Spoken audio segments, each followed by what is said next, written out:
Madhurag gold and diamonds, Madhurag building, Kannur road, Chakkarakal.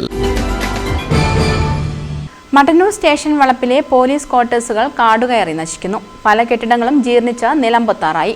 24 കുടുംബങ്ങൾക്ക് താമസിക്കാൻ സൗകര്യമുള്ള കെട്ടിടങ്ങളാണ് വർഷങ്ങളായി പരിപാലനമില്ലാതെ നശിക്കുന്നത്. 2 കെട്ടിടങ്ങളിൽ മാത്രമാണ് ഇപ്പോൾ ആൾതാമസമുള്ളത്. മട്ടന്നൂർ നഗരമധ്യത്തിലുള്ള ഏറ്റവും വാണിജ്യമൂല്യമുള്ള സ്ഥലത്താണ് കെട്ടിടങ്ങൾ ഉപയോഗശൂന്യമായി കിടക്കുന്നത്. പോലീസ് ഹൗസിംഗ് കോഓപ്പറേറ്റീവ് സൊസൈറ്റിയാണ് 2003 പോലീസുകാർക്ക് താമസിക്കാനായി ക്വാർട്ടേഴ്സുകൾ നിർമ്മിച്ചത്. സഹകരണ സംഘം തന്നെയാണ് അറ്റകുറ്റപ്പണികൾ നടത്തേണ്ടതും. അധികൃതർക്ക് പലതവണ പരാതി നൽകിയിട്ടും കെട്ടിടങ്ങൾ നവീകരിക്കാനുള്ള നടപടി ഉണ്ടാകുന്നില്ല. ഉദ്ഘാടനം കഴിഞ്ഞ് 1 വർഷത്തിനുള്ളിൽ തന്നെ ഒരു കെട്ടിടം ചോർന്നലിച്ച് ഉപയോഗിക്കാൻ കഴിയാത്ത നിലയിലായിരുന്നു. ആൾതാമസമില്ലാത്ത കെട്ടിടങ്ങൾ കാടുമൂടിയ നിലയിലാണ്. കുടിവെള്ള ടാങ്കുകൾ ചോർന്നലിച്ചും മറ്റ് മിക്ക കെട്ടിടങ്ങളും ശോച്യാവസ്ഥയിലായി. പോലീസ് കസ്റ്റഡിയിലെടുത്ത വാഹനങ്ങൾ സൂക്ഷിക്കുന്ന സ്ഥലവും കാടുകയറിയ നിലയിലാണ്. നിരവധി വാഹനങ്ങളാണ് ഇവിടെ തുരുമ്പെടുത്ത് നശിക്കുന്നത്. ഇവ മാറ്റാനോ ലേലം ചെയ്യാനോ നടപടിയില്ല.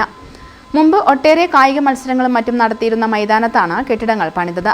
പോലീസ് സ്റ്റേഷന് പുതിയ കെട്ടിടം നിർമ്മിച്ച് 2 വർഷമായെങ്കിലും ക്വാർട്ടേഴ്സുകൾ പുതുക്കി പണിയാൻ നടപടി ഉണ്ടാകുന്നില്ല.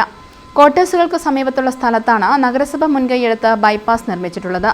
ഇത് ഹരിത ഇടനാഴിയായി മാറ്റുന്നതിനുള്ള പ്രവൃത്തി പുരോഗമിക്കുകയാണ്. ഇതിന് സമീപത്താണ് കാടുകയറിയ ക്വാർട്ടേഴ്സുകളുള്ളത്. കെട്ടിടങ്ങൾ പുതുക്കി പണിയണമെന്നാണ് നാട്ടുകാരും പോലീസുകാരും ആവശ്യപ്പെടുന്നത്. ടൗണിനോട് ചേർന്ന് കിടക്കുന്ന മട്ടന്നൂർ പോലീസ് സ്റ്റേഷനിൽ പോലീസ് സ്റ്റേഷൻ്റെ പരിസരത്ത് പോലീസുകാർക്ക് താമസിക്കുന്നതിന് വേണ്ടി പണിതിട്ടുള്ള 24 ക്വാർട്ടേഴ്സുകൾ, ഏകദേശം 23 വർഷമായി പണിതിട്ടുള്ള ഈ ക്വാർട്ടേഴ്സിനകത്ത് കേവലം 2 ക്വാർട്ടേഴ്സിൽ മാത്രമാണ് ഇപ്പോൾ ആളുകൾ താമസിക്കുന്നത്. മറ്റ് ക്വാർട്ടേഴ്സുകളൊക്കെ തന്നെ കാട് കയറി വല്ലാത്ത രൂപത്തിലൊരു ഭീകരമായ ഒരു അവസ്ഥയിലാണുള്ളത്. ഏറ്റവും അധികം ഈ പ്രദേശത്ത് പൊന്നും വിലയുള്ള സ്ഥലമാണ്, ഏറ്റവും വാണിജ്യ പ്രാധാന്യമുള്ള സ്ഥലമാണ് ഇങ്ങനെ നശിച്ചുകൊണ്ടിരിക്കുന്നത്. ഇത് 2003 ഉദ്ഘാടനം ചെയ്യപ്പെട്ട ഈ കെട്ടിടം വളരെ കുറഞ്ഞ കാലം മാത്രമേ ആളുകൾ ഉപയോഗപ്പെടുത്തിയിട്ടുള്ളൂ. അപ്പോൾ ഇത് ഒരു പൊതുമുതൽ ഇങ്ങനെ നശിക്കുന്ന ഒരവസ്ഥ, അതിൻ്റെ നവീകരണ പ്രവർത്തനങ്ങൾ നടത്തുന്നില്ല, അത് മെയിൻറ്റെയിൻ ചെയ്യുന്നില്ല, അത് ഒരു വിധത്തിലുള്ള പരിപാലനവും ഇല്ല.